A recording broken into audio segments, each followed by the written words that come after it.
வல்ல ரஹ்மான் மனிதர்களுடைய வாழ்க்கையில் மிக அற்புதமான 3 அம்சங்கள் நமது பருவகாலமாக ஆக்கினான்.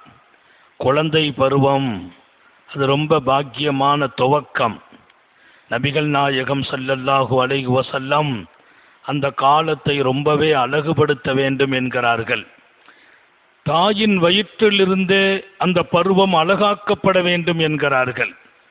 பிள்ளைகள் தாயின் வயிற்றில் வளருகிற போதே பெற்றோர்கள் ஒழுக்கம் பேண வேண்டும் என்கிறார்கள். பெற்றோர்கள் சரியாகவே நடக்க வேண்டும் என்கிறார்கள். இன்னொரு பக்கம் இறை உணர்வோடும் அச்சத்தோடும் பெற்றோர்கள் இருக்க வேண்டும். பிள்ளைகள் கருவிலே தரிக்கிற போதே உங்களது அழகான வாழ்க்கை அந்த பிள்ளைகளிலும் பிரதிபலிக்கும் என்கிறார்கள். சில பிள்ளைங்கள்ட்ட குறைபாடுகள் வருகிறது, வளர்ந்த பின்னால் தவறுகள் ஏற்படுகிறது. இயல்பிலேயே கெட்ட சுபாவம் பிள்ளைகளுக்கு வருகிறது. அதற்கு பல நேரங்களில் பெற்றோர்களே காரணமாகிறார்கள் என்கிறார்கள். எனவே கருவில் பிள்ளை தரிக்கிற போதிருந்து பெற்றோர்கள் மிகச்சிறந்த ஒழுக்கத்தை, மிக நன்னடத்தையை, அழகான சொற்களை அவர்களுக்கிடையே ஆக்கி கொள்ள வேண்டும். அது கருவில் வளர்ந்து வருகிற பிள்ளைகளின் நல்ல நிலைகளை ஏற்படுத்தும் என்பார்கள். முதல் பருவம் பிள்ளை பருவம், அதை அழகாக்கணும். அக்ரிமு அவுலாதக்கும் என்றார்கள் நபிகள் நாயகம் ஸல்லல்லாஹு அலைஹி வஸல்லம். உங்கள் பிள்ளைகளை சங்கையாக நடத்துங்கள் என்கிறார்கள். பிள்ளைகளை சங்கையாக நடத்துவது என்றால் என்ன பொருள்? நான் பிள்ளைகளை சங்கையாக நடத்துவது, என் பிள்ளைதான் என்னை சங்கைப்படுத்த வேண்டும். பிள்ளைகள் பெற்றோர்களை சங்கைப்படுத்த வேண்டும். உங்கள் பிள்ளைகளை சங்கையாக நடத்துங்கள், பிள்ளைகளை குறை சொல்லி வளர்க்காதீர்கள் என்றார்கள். இன்னொருவரோடு கம்பேர் பண்ணாதீர்கள் என்றார்கள். பார், அந்த பிள்ளையை பார், ஏத்த வீட்டு பிள்ளையை பார், உன் அண்ணன் மகனை பார், உன் தம்பியை பார், அவனெல்லாம் எப்படி ஒழுக்கமாக இருக்கிறான், எவ்வளவு கைதேர்ந்து வருகிறான், எவ்வளவு கல்வியிலே சிறந்திருக்கிறான், பார் என் தங்கை பையனை பார், அவன் முதல் மதிப்பெண் எடுத்திருக்கிறான் என்று உங்கள் பிள்ளைகளை மட்டம் தட்டி இன்னொரு பிள்ளையோடு ஒப்பிட்டால் நீங்கள் நல்ல தந்தை இல்லை, நல்ல தாய் இல்லை என்று மார்க்கம் சொல்கிறது. உங்கள் பிள்ளைகளை ஒசத்தி பேசணும். உனக்கு ஒண்ணும் இல்லை, நீ நல்லா வருவாய், திறமையாக வருவாய், ஆளுவாய், ஆளும் திறன் உனக்கு இருக்கிறது, ஆளும் திறன். சய்யிதுனா முஆவியா ரலியல்லாஹு அன்ஹு அவர்கள் சொல்வார்கள், அவர்களின் தாயார் சொன்னார்களாம், என் மகனாம் பிற்காலத்தில் அவன் நாட்டையே ஆள்வான் என்றார்கள். என் பையன் சய்யிது கௌம் என்ற சமூகத்தின் தலைவராக வருவார் என்றார்கள். யாரு? முஆவியாவுடைய தாயார். வளர்க்கிற போது சின்ன புள்ள, அப்ப அந்த பிள்ளைக்கு கொடுத்த தைரியம், என் பிள்ளை நாளைய சமூகத்தின் தலைவன், ஆட்சியாளன் என்றார்கள். அல்லாஹ் பெரிய கிஃப்ட். முஆவியா நாட்டின் அமீராக வருகிறார், நாட்டின் அமீராக வருகிறார். மிகப்பெரிய சாம்ராஜ்யத்தை சய்யிதுனா முஆவியா ரலியல்லாஹு அன்ஹு மாநபியின் சஹாபி அவர்கள், அவங்க தாயார் சொன்ன வார்த்தை, அதற்கு ஒரு பெரிய பவர் இருக்கிறது. அதனால பிள்ளைகளை சங்கையாக நடத்துங்கள் என்றால், பிள்ளைகளை குறை சொல்வதோ மட்டம் தட்டுவதோ, நீ நல்லா ஒரு காலத்திலே நல்லா இருக்க மாட்ட அப்படின்னு சொல்ற தாய் எத்தனை, தந்தை எத்தனை, அந்த வார்த்தையே அவனது வளர்ச்சியை குன்ற வைக்கும், அவனது கெட்ட செயல்களுக்கு காரணமாகும் என்கிறார்கள். உங்கள் பிள்ளைகள் விஷயத்தில் அவர்களை சங்கையாக நடத்துங்கள். இன்னொரு பக்கம் சங்கையா நடத்துங்கன்னா நாளைக்கு உங்களை சங்கை செய்யற மாதிரி நடத்துங்கள் என்று பொருள். நீங்க சங்கை கொடுத்தால் அவன் சங்கைப்படுத்துவான் உங்களை. பெற்றோர்களின் சங்கை பிள்ளைகளை நாம் நடத்துவதில் இருக்கிறது. நிறைய பெற்றோர்கள் பிள்ளைகளின் வருத்தங்களை சம்பாதித்து சங்கடங்களை கொடுத்து அவன் வளரும் போது, என் தாய் நல்லாள் இல்லை, எங்க உம்மா என்ற நல்லா நடக்கல, எங்க தாப்பனார் என்ற சரியாவே நடக்கல, என் அண்ணனோடு நடந்த மாதிரி எங்களை நடக்கல என்ற ஒரு மனோநிலை அவனுக்கு அந்த வயசிலேயே பதிந்து, பின்னால் அவன் வாலிபனாகிற போது தாயையும் தந்தையையும் எதிர்க்கும் குணம் படைக்கிறான். அதற்கு நீங்களே காரணம் என்கிறார்கள். பிள்ளைகளை சமமாக நடத்துங்கள், ஆண் மக்களையும் பெண் மக்களையும் சமமாக நடத்துங்கள். 2 ஆண் மகனா 2 பேரையும் சமமாக நடத்துங்கள். ஒரு பையனை விட ஒரு பையனை உசத்தி பேசாதீர்கள். ஒருவனை விட ஒருவனுக்கு கண்ணியம் கூட்டாதீர்கள். ஒருவருக்கு கொடுத்து இன்னொருவருக்கு தடுத்து விடாதீர்கள். பெரிய பிள்ளையன் சொல் கேட்கறான், அவனை கொஞ்சம் கண்ணியப்படுத்துறது. சின்ன பையன் சொல் கேட்கல, அவனை கொஞ்சம் ஒதுக்கி வைக்கிறது. அது குற்றம் என்றார்கள். வாதிலு பைன அவுலாதிக்கும், உங்கள் பிள்ளைகளுக்கு மத்தியில் நீதமாக நடங்கள். நபிகள் நாயகம் ஸல்லல்லாஹு அலைஹி வஸல்லம். நம்ம பிள்ளைங்களுக்கு மத்தியிலே நாம் நீதம் காட்ட வேண்டும். அது ஒரு நல்ல பருவம். குழந்தை பருவம் என்பது போற்றுதலுக்குரிய பருவம். நாம் வளர்ப்பிற முறையில் பிள்ளைகள் வளருகிறார்கள். அப்படியானால் அவர்களை நீங்கள் சமமாகவே நடத்துங்கள். இன்னொரு பக்கம் நல்ல பிள்ளைகளாகுவதும் தீய பிள்ளைகளாகுவதும் பெற்றோர்களின் வளர்ப்பு என்பதை மறந்து விடாதீர்கள். இன்னைக்கெல்லாம் என் பையன் வழிகட்டு போயிட்டான், என்னை எதிர்த்து நிற்கிறான், நீங்களே காரணம். உங்கள் வளர்ப்பில் குறை. உழைப்பதற்கு கொடுத்த முக்கியம் வளர்ப்பதற்கு கொடுக்கல. உழைப்பதற்கு கொடுத்த முக்கியம் வளர்ப்பதற்கு கொடுக்கல. பிள்ளையை பத்திட்டு என்னாலும் போறான் அப்படின்னு நான் உழைத்தேன், வெளிநாட்டுக்கு போனேன், சம்பாதிச்சேன். ஏன்? என் பிள்ளைக்காகத்தான். ஆனால் அவன் ஒழுக்கம் கெட்டு போனான். தந்தையின் கண்காணிப்பு இல்லை என்றால், தந்தையின் அரவணைப்பு இல்லை என்றால், ஒரு தந்தையினுடைய மிகச்சிறப்பான வழிகாட்டுதல் இல்லை என்றால் அந்த பிள்ளை தான் அனாதை. யார் அனாதை? தந்தை மரணித்தவர் அனாதை. லைசல் யதீமுல்லதி கதுமாத வாலிதுஹு. அனாதை யார்? தந்தை மௌத்தா போனா அந்த பிள்ளைக்கு பேர் அனாதை. அதுதான் பழக்கம், வழக்கு சொல்ல அதுதான். பாப்பா மௌத்தா போயிட்டாரா, அந்த பிள்ளைக்கு பேர் அனாதை. அவர் சொன்னார், லைசல் யதீமுல்லதி கதுமாத வாலிதுஹு. அனாதை யார்? தந்தை மரணித்த பிள்ளை அல்ல அனாதை. தந்தை மரணித்த பிள்ளை அல்ல அனாதை. இன்னல் யதீம பிலா இல்மின் வலா அதப். அனாதை யார்? ஒழுக்கம் இல்லாமல் வளர்ந்த பிள்ளையே அனாதை.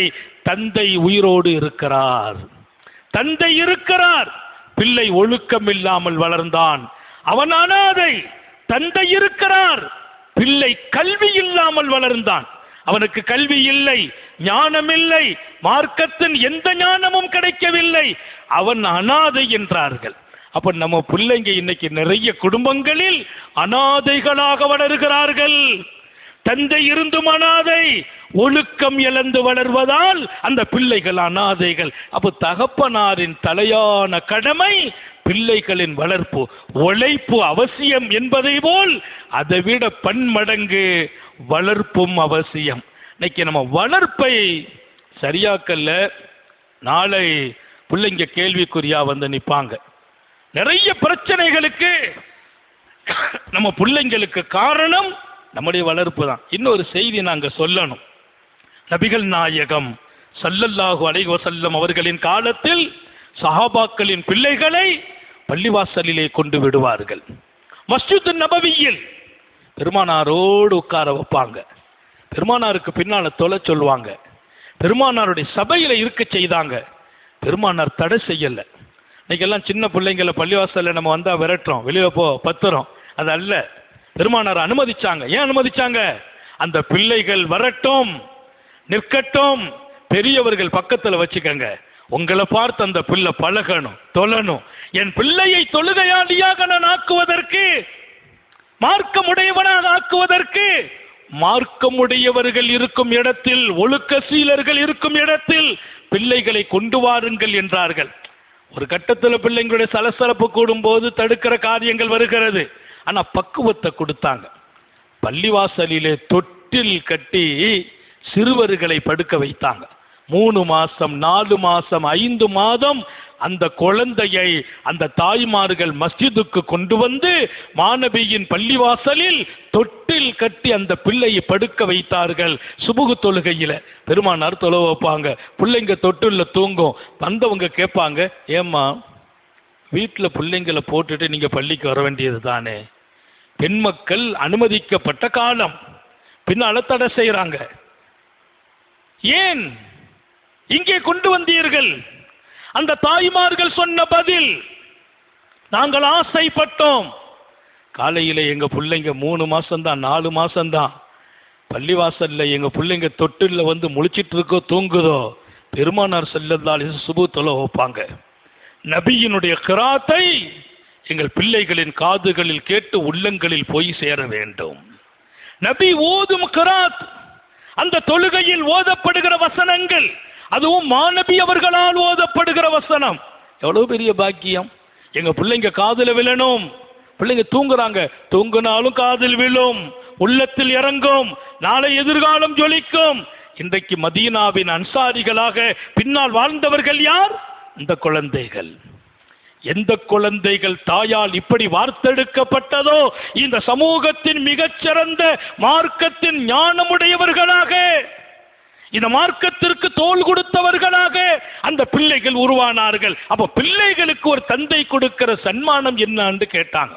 ஒரு தகப்பன் தான் மௌத்தார போது பிள்ளைங்களுக்கு விட்டுட்டு போற சன்மானம் எது? வீடுகளையா, வாசல் சொத்துக்களையா, நிறைய தோட்டங்கள் துறவுகளையா? இல்லை. ஒரு நல்ல தந்தை, மா நகல வாலிதுன் வலதா, ஒரு நல்ல தந்தை யார்? தன் பிள்ளைகளுக்கு அவர் விட்டு செல்லும் சன்மானங்களிலெல்லாம் மிகச்சிறந்த சன்மானம் வீட்டு வச்சுட்டு போறது, வசதியை கொடுத்துட்டு போறது, எல்லாத்தையும் விட மின் அதபி ஹசன், அழகிய ஒழுக்கத்தை கொடுத்து விட்டு செல்லுங்கள் என்றார்கள் நபிகள் நாயகம். என் பிள்ளைக்கு நான் கொடுக்கிற சன்மானம் அது, வெகுமதி அது. அப்போ பிள்ளைங்க பெற்றோர்களோடு கருணை உள்ளவர்களாகவும் இருக்கணும், அன்புள்ளவர்களாகவும் இருக்கணும். அதையும் சொல்லி கொடுக்கிறாங்க இந்த மார்க்கத்தின் பெருமக்கள். பிள்ளைங்க மீது அன்பு காட்டுங்கள், உங்கள் மீது அன்பு காட்டுவதற்கு கற்றுக் கொடுங்கள். இன்னைக்கு நம்ம பிள்ளைங்க மேல அன்பு வச்சிருக்கிறோம், பாசம் வச்சிருக்கிறோம், அன்பை பொழிந்து வளர்க்கிறோம். பிள்ளைக்கு ஒன்னா நம்ம தாங்கல, ஆனா ஒரு தப்பு பண்றோம். என்ன தப்பு? நம்ம பேரில் அந்த பிள்ளைங்க அன்பு காட்டக்கூடியவர்களாக அவர்களுக்கு நாம் பயிற்சி கொடுக்காம வளர்த்துறோம். நாளைக்கு நம்மை மீறி அவன் நிற்கிறான், நம்மை எதிர்க்கிறான், நம்ம சொல்லு கேட்கறது இல்லை, நமக்கு மாத்தமாக நடக்கிறான். அவனுக்கு கஷ்டம் என்றால் நான் தாங்கவில்லை, எனக்கு கஷ்டம்னா அவனுக்கு பிரச்சனையே இல்லை. ஏன்? நீங்கள் எவ்வளவு அன்பை அவன் மீது சொரிந்தீர்களோ, பொழிந்தீர்களோ, அவ்வளவு தூரம் உங்கள் மீது அன்பு பொழியும் வாழ்க்கையை நீங்கள் கற்றுக் கொடுக்க மறந்துட்டீங்க. நான் அடிக்கடி பிள்ளைங்களுக்கு சொல்லி கொடுக்கிறது, எம்மங்க வா, வாப்பா உன் மேல அன்பு வச்சிருக்கேன், வாப்ப மீது நீ வைக்கிற அன்பு, இந்த உலகத்தில் எந்த தவறும் நீ செய்யக்கூடாது. நீ தவறு செய்தால் அல்லாஹ் இடத்தில் நான் குற்றவாளி. பிள்ளைங்க தவறு செய்தால் அல்லாஹ் பெற்றோர்களை கேட்பான் என்றார்கள் நபிகள் நாயகம் ஸல்லல்லாஹு அலைஹி வஸல்லம். ஏன்? உன் வளர்ப்பு சரியில்லை. எனவே அருமையான ஒரு பருவம் குழந்தை பருவம் நம்ம கையில கொடுக்கப்பட்டிருக்கிறது. குழந்தை இல்லாதவர்களிடத்தில் கேட்டு பாருங்கள், குழந்தையின் அருள் விளங்கும். பிள்ளை இல்லாதவர்களிடத்தில் கேளுங்கள், பிள்ளைகளின் பாக்கியம் விளங்கும். இன்றைக்கு நம்முடைய பிள்ளைகளை நாம் எப்படி வளர்க்கிறோம் என்பதில் கவனம் செலுத்துங்கள். ஒரு பெரிய தலைமுறை சமூகத்தில் கை நழுவி போயிட்டாங்க. இளைஞர்கள் ஒரு பெரிய கூட்டம் எங்கோ சறுக்கி போயிருக்கிறார்கள். காமங்களுக்கும் ஆபாசங்களுக்கும் தீய செயல்களுக்கும் அவர்கள் அடிமையாகி இருக்கிறார்கள். இன்னொரு பக்கம் போதை பொருளுக்கு அடிமையாகி போயிருக்கிறார்கள். நான் வருத்தப்படுகிறேன். பெற்றோர்கள் இப்போது வருத்தப்பட்ட அர்த்தம் என்ன என்று கேட்கிறேன். அர்த்தம் என்ன? நாம் வருத்தப்படுவதால். அப்ப நிறைய சிறுவர்கள் நம்முடைய வளர்ப்பிலே செய்த குறை. இன்னைக்கெல்லாம் பிள்ளைங்க ஏதாவது ரொம்ப அழுகிறான், சேட்டை பண்றான், அவங்க கையில் ஒரு செல்போனை கொடுத்துட்றாரு, அவனை வாங்கிட்டு அமைதியா இருந்துடுறான். எனக்கு டிஸ்டர்ப் இருக்குது, அவனை அமைதிப்படுத்த ஒரு செல்போன் கொடுத்துட்டு நான் உட்காந்து டிவி பார்க்கறது, செல்போன் பார்க்கறது. இன்னைக்கு அந்த பிள்ளைங்க செல்போன்ல அடிமையாகி அடிக்ட் ஆகி அவன் இன்னைக்கு அதுல கேம் விளையாடுறான், அவன் எல்லா செயலும் உள்ள போயிடுறான். யார் காரணம்? யாரு காரணம்? பிள்ளைகளை அமைதிப்படுத்துவதற்கு நீங்கள் கையில் எடுத்துக்கொண்ட அந்த முறை தவறான முறை. குழந்தைகளிலேயே செல்போன். இன்னைக்கு நமக்கு தெரியாத விஷயம் எல்லாம் 4 வயசு பையனுக்கு தெரியும். அவன் அழகா எடுத்து காட்டிடுவான். எனக்கு இந்த செல்போன்ல என்னவெல்லாம் பண்ணணும்னு தெரியாது, அவனை கொடுத்தா கரெக்டா சொல்லுவான். இது எப்படி போடணும், இது எப்படி போடணும், இங்க உள்ள போகணும், எப்படிப்பா போகணும், இப்படி வாங்க உள்ள கூட்டு போறேங்கிறான். நான் அவனை பள்ளிவாசல் கூட்டு போக மறந்துட்டேன், அவன் என்ன செல்போனுக்குள்ள கூட்டு போயிடுறான். எங்கே உலகம்? யார் குற்றவாளிகள்? அன்னைக்கு ஒருத்தர் சொன்னார், வேற ஒண்ணும் இல்லை, அவங்க அந்த அம்மா அவங்க வீட்டம்மா சொல்றாங்களா, ரொம்ப தொந்தரவா இருக்கு, சேட்டை பண்றான், சத்தமா போடுறான், வீட்டுல டிவி பார்க்க இடைஞ்சல் பண்றான், அவன் கையில ஒரு போனை கொடுத்துட்டு அமைதியா இருந்துறான், நம்ம காரியம் நடக்குது. இதுதான் உலகம். நம்ம காரியம் நடக்கிறதுக்கு நாம கொடுத்த அந்த முறை. செல்போன் எங்கே கண்டுபிடிக்கப்பட்டது? இந்த இதெல்லாம் இருக்கு பாருங்க. குறிப்பா அந்த குழந்தைகள் விளையாடுறாங்க பாருங்க, அந்த கேம், அது கண்டுபிடித்து கொடுத்தோம் நாட்டில் அது கிடையாது, அங்க இல்ல. அங்க ஆயுவான சிறுவர்கள் உருவாகிறார்கள். நம்ம அறிவை மங்க வைக்கிறோம், நம்ம பிள்ளைங்களுடைய திறமைகளை வீணாக்கிறோம். கல்வி திறமை இழக்கிறான் நமது பிள்ளை, நினைவாற்றலை இழக்கிறான் நமது பிள்ளை. அவன் போதைக்கு அடிமையாகுவதை போல் கைபேசிக்கு அடிமையாக இருக்கிறான். ஏதோ நம்ம ஒரு காலம் நிம்மதியா இருக்கிறோம் நினைக்கிறீங்க, இது போற காலம். ஒரு மிகப்பெரிய சஞ்சலங்களை நாம் சந்திக்க வேண்டும். நம்ம நிம்மதியா இருக்கிறோம் நினைக்கிறீங்க, இல்லை. உங்களுக்கு நாளைக்கு எதிராக நிக்கிறவன் உங்க புள்ள தான் வந்து நிக்க போறான். அல்லாஹ் நம்ம எல்லாரையும் பாதுகாப்பானாக. மாற வேண்டும். நம்ம பிள்ளைங்க நமக்கு சொர்க்கத்துக்கு கையை பிடிச்சு கூட்டு போகணும். பெருமானார் ஸல்லல்லாஹு அலைஹி வஸல்லம் ஒரு பிள்ளை எப்படி இருக்க வேண்டும் என்று சொல்ல வந்த அந்த பாடம் வரிசையா சொல்றாங்க. ஒரு தகப்பனின் கடமை ஐயுஹ்சின இஸ்மா, நல்ல பேர் தேர்ந்தெடுத்து வையுங்கள் என்றார்கள். புள்ள பிறந்துச்சா அழகான பேர், ஏன் பேருக்கு தக்க பிள்ளைகள் வாழ்வார்கள். எப்படி பேர் வைக்கிறீங்க, அந்த பேருக்கு தக்க பிள்ளைங்க வாழ்க்கை. பிள்ளைக்கு பேர் வச்சீங்க கரீம், கொடைவள்ளல், கொடைவள்ளலாக வாழ்வார். சங்கையானவர், சங்கையானவராக வாழ்வார். இன்னைக்கெல்லாம் பிள்ளைக்கு பேர் வைக்கிறது கூட அர்த்தமில்லாத பேர், புதுசா இருக்கணும். ஒருத்தர் கேட்டார், என் பிள்ளைக்கு பேர் வைக்கணும், புதுசா இருக்கணும். இதுவரைக்கும் யாரும் வச்சுக்க கூடாது, யாரு வாயிலையும் சீக்கிரமா நுழையக்கூடாது, அதுக்கு பேர் பேராங்க கேட்குறேன். யாரும் வச்சுக்க கூடாது, இதுவரைக்கும் யாரும் வைக்கல, புதுசாகவும் இருக்கணும், யாரு வாயிலையும் நுழையக்கூடாது. கொஞ்சம் கவனம் வையுங்கள். பேர் அஹ்சினு அஸ்மாஅக்கும், உங்கள் பேர்களை அழகாக வையுங்கள். பெருமானார் கற்றுக் கொடுத்தாங்க, பேர்களை அழகாக வையுங்கள். ஏன்? நாளை அல்லாஹ் உங்களை பேர் சொல்லி கூப்பிடுவான். உங்க பேரை அல்லாஹ் கூப்பிட இருக்கிறான். அல்லாஹ் கூப்பிடும் அந்த பெயர் அழகாக இருக்க வேண்டும். அகிலத்தின் அருட்கொடை கண்மணி நாயகம் ஸல்லல்லாஹு அலைஹி வஸல்லம் சொல்லிக் கொடுக்கிற மிக அருமையான வாழ்க்கை. பாத்திமுத்து ஸஹரா ரலியல்லாஹு அன்ஹா அவர்களை குழந்தை வளர்ப்பின் முன்மாதிரி பெண்ணாக காட்டாமல் இருக்க முடியாது. பாத்திமுத்து ஸஹரா உட்கார்ந்து இருக்கிறாங்க, ரெண்டு பிள்ளைங்களும் சின்ன சலசலப்பு. யாரு? இமாம் ஹசன், இமாம் ஹுசைன். சின்ன சலசலப்பு, ரெண்டு பேருக்கு ஒரு மோதல். ரெண்டும் சின்ன பிள்ளைங்க தான், ரெண்டு பேரும் சின்ன பிள்ளைங்க தான். ஒரு சின்ன மோதல், ரெண்டு பேரும் லேசா ஒருத்தருக்கு ஒருத்தர் சண்டை போடுறாங்க. திடீர்னு அழுக சத்தம் கேட்குது, அழுக சத்தம். ரெண்டு பேரும் சண்டையை நிப்பாட்டிட்டாங்க. இமாம் ஹசன் ஹுசைன் யாரு? ரசூலுல்லாஹ்வுடைய பேர பிள்ளைங்க, சோனத்து தலைவர்கள். அமைதி ஆயிட்டாங்க. எங்கிருந்து அழுகை குரல்? உம்மா அழுதுட்டு இருக்காங்க. நேரம் உம்மா கிட்ட வந்துட்டாங்க. உம்மாவுக்கு கஷ்டம்னா ரெண்டு பேரும் தாங்க மாட்டாங்க. அதுதான் ஒரு தாயின் வளர்ப்பு. நம்ம கஷ்டப்பட்டா நம்ம பிள்ளைங்க தாங்க கூடாது. அப்படி பிள்ளைங்களை வளர்க்க பழகுவோம். அல்லாஹ் தௌஃபீக் செய்வானாக. அம்மா அழுதாங்க, ரெண்டு பேரும் பக்கத்தில் வந்துட்டாங்க. மா யுபுக்கி, அம்மா ஏன் அழுகிறீங்க? அம்மா ஒண்ணுமே சொல்லல, அமைதியா இருந்தாங்க. பாத்திமுத்து ஸஹரா சொன்னாங்களா, ஒண்ணும் இல்ல மகனே, அகாமனி ரப்பி பைன யதை, நாளை அல்லாஹ் அவன் தர்பாரில் என்னை கூப்பிடுவான். பாத்திமா பிந்து முஹம்மத், நாயகம் ஸல்லல்லாஹு அலைஹி வஸல்லத்தின் மகள் பாத்திமாவே இங்க வாங்கன்னு சொல்லுவான். கூப்பிட்டு கேட்பான், உங்க பிள்ளைங்களை இப்படித்தான் வளர்த்தீங்களா? சொர்க்கத்துக்கு பெண்களுக்கெல்லாம் உங்களை தலைவியை ஆக்குனேனே, உங்க பிள்ளை வளர்ப்புல தப்பு பண்ணிட்டீங்களே, ரெண்டு பிள்ளைங்களும் சண்டை போட்டுக்கிற மாதிரி வளர்த்தீங்களா என்று அல்லாஹ் கேட்பானே என்று நினைத்தேன், அழுதேன் என்றார்கள் பாத்திமா. ஹஸரத் இமாம் ஹசன் அழுகிறார், இமாம் ஹுசைன் அழுகிறார். உம்மாவை அல்லாஹ் கேள்வி கேட்கிற இடத்துல அல்லவா நம்ம ரெண்டு பேரும் நடந்து கொண்டோம். இது 3 வயசு 4 வயசு பிள்ளைங்க. அன்னைக்கு ரெண்டு பேரும் முடிவெடுத்தாங்க, நமக்கிடையே சகரா இருக்கக்கூடாது, சண்டை போடக்கூடாது, இது விளையாட்டு சண்டை. அதையும் நிறுத்தினார்கள் பாத்திமா ரலியல்லாஹு அன்ஹாவின் வார்த்தையால். எப்படி வளர்க்கிறார்கள்? மகனே, நீ சண்டை போட்டால், தாய்க்கு முன்னால் மோதினால் அல்லாஹ் என்னை நிறுத்தி மறுமையில் கேள்வி கேட்பான். 3 வயசு பிள்ளைக்கு படித்து கொடுத்த பாடம். ஒழுக்க சீலர்கள் இந்த சமூகத்தில் வளர்ந்தார்கள், உருவானார்கள். இந்த மார்க்கத்தை கொஞ்சம் திரும்பி பாருங்கள். இங்கே வளர்ந்து வந்த மார்க்கத்தின் மாமேதைகள் எல்லாம் அழகான தாயால் அருமையாக வளர்த்தெடுக்கப்பட்டார்கள். மிகச்சிறந்த தந்தையால் ஒழுக்கம் கொடுக்கப்பட்டார்கள். அவர்கள்தான் குர்ஆனுக்கு விளக்கம் எழுதியவர்கள், ஹதீஸை அறிவித்தவர்கள், குர்ஆனிலும் ஹதீஸிலும் இருந்து சட்டங்களை தொகுத்தவர்கள். இன்றைக்கு வரைக்கும் நான் வாழ்வதற்கு வாழ்க்கையையே தீர்மானித்து தந்தவர்கள். அப்படிப்பட்ட ஒழுக்கமானவர்களை இந்த சமூகத்தில் ஒரு நல்ல தாயும் தந்தையும் தான் பெற்றெடுத்தார்கள். எனவே ஒரு நல்ல பருவம் நம்முடைய பிள்ளை பருவம். அது கருவில் தரிக்கும் காலத்திலிருந்து ஒழுக்கம் சார்ந்து உருவாக்குங்கள். பள்ளிவாசலின் தொடர்பில் உருவாக்குங்கள்.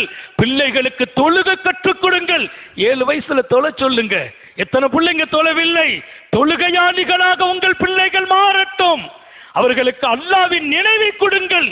நபியின் வாழ்க்கையை சொல்லிக் கொடுங்கள். பெருமானாரின் சரித்திரம் உங்கள் பிள்ளைகளின் வாழ்க்கையில் மலர வேண்டும். இமாம் ஹசன், இமாம் ஹுசைன் போன்ற சிறுவர்கள் நம்ம வீட்டில் வளர வேண்டும். அப்படிப்பட்ட அருமையான எதிர்காலம் உடையவர்களை உருவாக்கும் பாக்கியம் அல்லாஹ் நமது வீட்டு பெண்களுக்கும் நமக்கும் நசீபாக்கி தருவானாக. நீண்ட நெடிய நாட்கள் நோய் நொடிகள் இல்லாமல் உடல் ஆரோக்கியத்தோடு மனநிறைவோடு இன்பத்தோடு அல்லாஹுவை நின்று வணங்கி வழிபட்டு வாழும் நசீபையும் பாக்கியத்தையும் எல்லாம் அல்ல அல்லாஹ் உங்களுக்கும் எனக்கும் நம்மை ஈன்றெடுத்த தாய் தந்தையர்களுக்கும் நமது மனைவி மக்கள் உற்றார் உறவினர் யாவருக்கும் கொடுத்தருள் புரிவானாக. நமது உயிரினும் மேலான கண்மணி காத்தமுன் நபியின் முஹம்மது ரசூலுல்லாஹி ஸல்லல்லாஹு அலைஹி வஸல்லம் அவர்களை கனவிலும் நனவிலும் கண்டுகளிக்கும் பெரும் பாக்கியத்தை அல்லாஹ் நம் எல்லோருக்கும் கொடுத்தருள் புரிவானாக என்ற நல்ல துஆக்களோடு உங்கள் எல்லோருடைய துஆவை ஆதரவைத்து என் வார்த்தைகளை நிறைவுபடுத்துகிறேன். வாஹிரு தஅவானா அல்ஹம்துலில்லாஹி ரப்பில் ஆலமீன். அஸ்ஸலாமு அலைக்கும் வரஹ்மத்துல்லாஹி.